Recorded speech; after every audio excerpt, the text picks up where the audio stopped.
对，我们首先会看到音效，我直接从音效中开始，还有这个是播放什么音效，然后这边会有一些他预备好的音效，再来是停播所有音效，也就是停止所有音效。下一个这是录音的，录音你自己可以录音，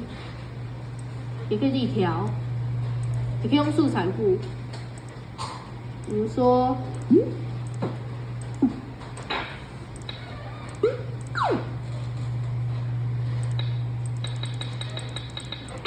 之类的，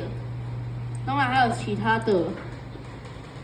还有这个一样是跟刚刚的一样，但是它是框框型的，而且它的功能也比较多。所以这是音高，这是属于键盘型的啊，还有休息，